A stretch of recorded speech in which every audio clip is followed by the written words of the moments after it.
Hi guys, today we're going to be multiplying polynomials, and we're going to start by talking about multiplying monomials. When we're multiplying monomials, sometimes there's variables that have exponents and the exponents need to be multiplied. So we're going to have to remember the product of powers property, which means when you have exponents with the same base, then you add the powers. So just a reminder, if you have, say, x to the p, the base of the exponent is the x. And you can see here in this example, they have a and a of the same base, so you add those exponents there. So for example, if we have x squared times x cubed, they have the same base, so that's equivalent to if we added the powers. 2 plus 3 is 5. So this multiplication results in x squared times x cubed being x to the 5th power. The reason this happens is because when you see x squared, that really just means x times x, 2 x's, and x cubed means x times x times x. So you can see we have a total of 1, 2, 3, 4, 5 x's, which is x to the 5th. Taking a look at this next example, we have x to the 1st power times x squared. So add the powers, 1 plus 2, or x to the 3rd. So this one seems at the very beginning very straightforward. Again, this was just adding the powers, but oftentimes when you see problems like this, it's not going to actually be written with the exponent of 1. You're often going to see it as x squared when they're multiplied. Whenever you have just an x and it doesn't look like it has a power, the power is 1. So x to the 1st power is just the same thing as x. And oftentimes this is how you will see it.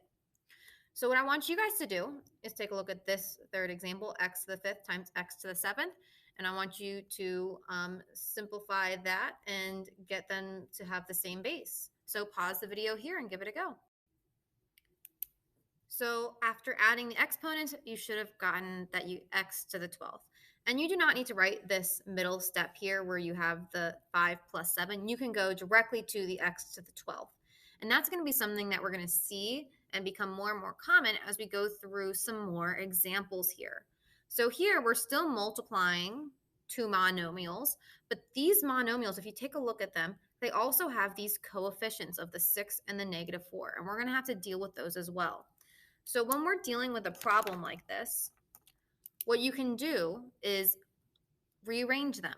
Multiplication is commutative, so it doesn't matter the order. So I can put the coefficients next to each other, so they're being multiplied together, and then I can put the x's next to each other as well, so it's just a little bit easier to see what's going on. And then we can just multiply from there. So 6 times negative 4 is negative 24. Here, when we add the exponents, you end up getting x to the 7th.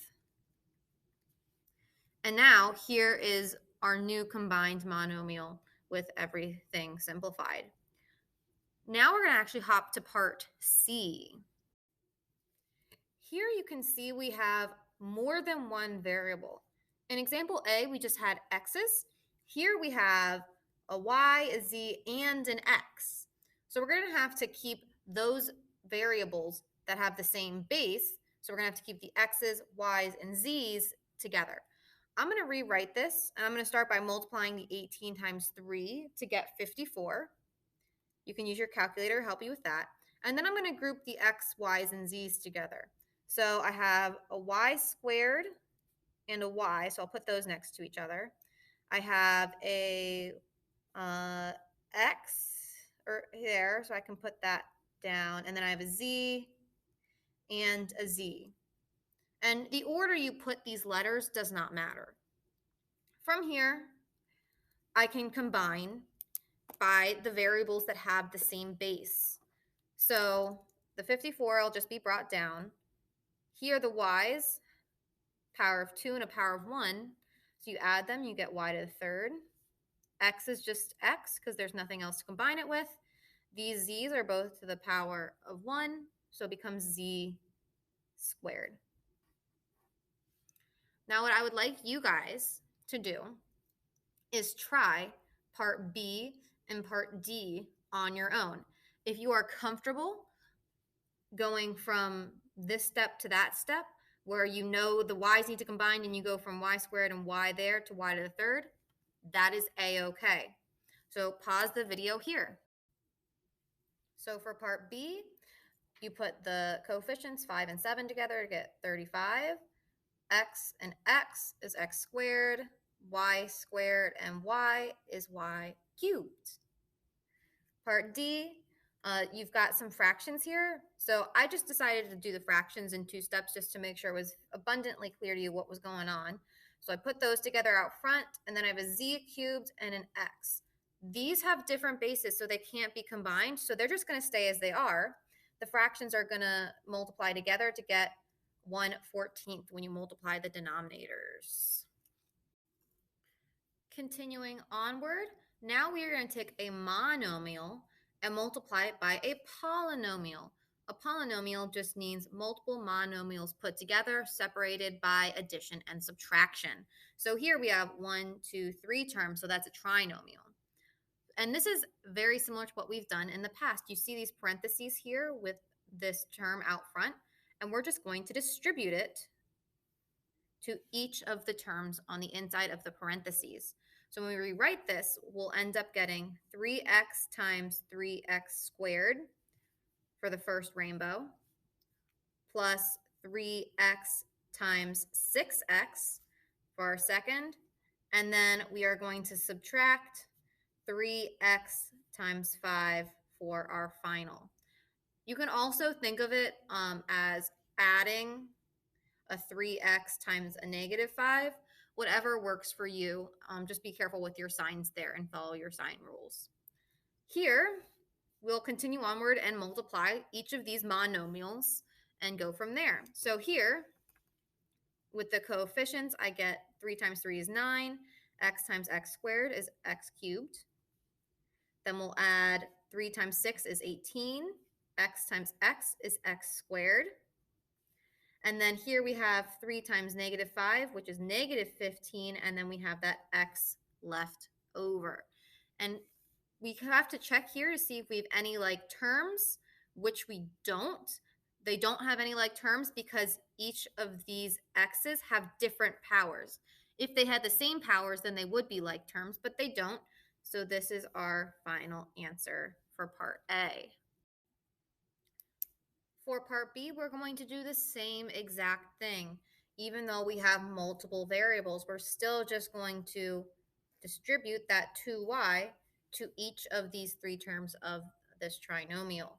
So we can rewrite out this step if we need to, or we can just go straight into 2 times 5 is 10, x times x squared, add those powers is x to the cubed, and y times y is y squared.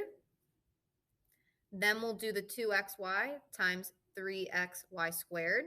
2 times 3 is 6. X times x is x squared because there's 2 x's there. Y times y squared, then there's 3y, so it's y cubed. And then finally, we'll have 2 times 7 is 14. X times x is x squared. Y times y is y squared. And then it just saves us a little bit of time from writing this step. However, if you feel like you need to write this step, that is totally fine as well. We should also check to see if we have any like terms. Like terms would mean all of the variables are the same and have the same powers. But that is not the case, so this is our final answer. I'd like you guys to try this next one on your own. Pause the video here. Here's your answer revealed for this example. You should have 2 times 5 is 10, a squared and b squared. Not common bases, so they can't be combined, so you just leave them separate through the multiplication. Then 2 times 3 is 6, a squared times a is a cubed. just bring down the b. And then we've got 2 times 6 is 12. A squared times a is a cubed. 2a squared times 1, anything times 1 is just itself. So that's your final answer there. There is no like terms to be combined. So I want you guys to consider, is the product of a monomial times a polynomial always a polynomial? Well, let's take a look at the examples that we have seen. So we've seen 3 examples, 1, 2, and 3, where we have had a monomial times a polynomial. And has it always been a polynomial? Well, yes. It has always been a polynomial, meaning we have multiple monomials put together through addition or subtraction. Yes, it will always be a polynomial.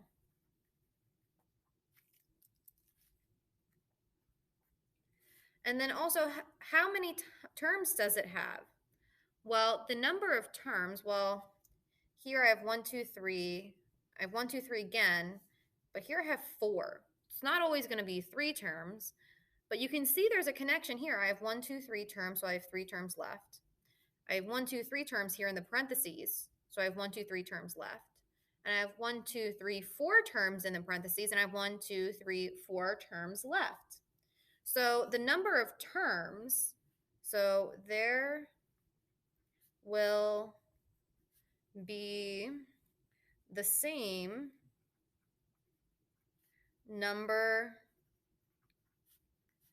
of terms that the polynomial in the parentheses had. Always. Next, we are going to be multiplying 2 binomials. Binomials, like bicycle, like with 2 wheels, bi meaning 2, because there's 2 terms that we're multiplying to each other. So we have 2 methods that we will be using. We'll be either using the distributive property, like a kind of different version of it than we're used to, or this FOIL method. So first, we'll take a look at the distributive property method. And so the idea with the distributive property method is that we're going to break this binomial up so it's being distributed to each of these 2 terms. So what it'll look like, it will have x times x plus 2, and then we'll also be adding 5 times x plus 2. So we're breaking this up, and so then we can use the distributive property quite clearly like we're used to each of these 2 terms. So it'll be distributing here, distributing there. So here we'll get x squared plus 2x, then we'll get plus 5x plus 10, and then we're going to see if there's any like terms. These are like terms, so we'll combine them. 2x plus 5x is 7x, and we'll carry the rest down because they're not like terms. And so there we have multiplied it out. Next, we're going to be talking about this FOIL method. So this FOIL method is actually going to give us a very similar result to the distributive property method, except for it's going to take away this first step. So the FOIL method means, it's an acronym for first, outer, inner, last. So what that means is we are going to multiply the first terms, the 2 outer terms, the inner terms, and then the last terms. So when we multiply our first term, it'll be x times x, which is x squared. The outer terms, x times 2, is 2x. The inner terms are 5x. And the last terms are 5 and 2. So 5 times 2 is 10. And you can see that's actually this middle step that we had here. So it'll be the same thing. We combine those terms. and we get x squared plus 7x plus 10.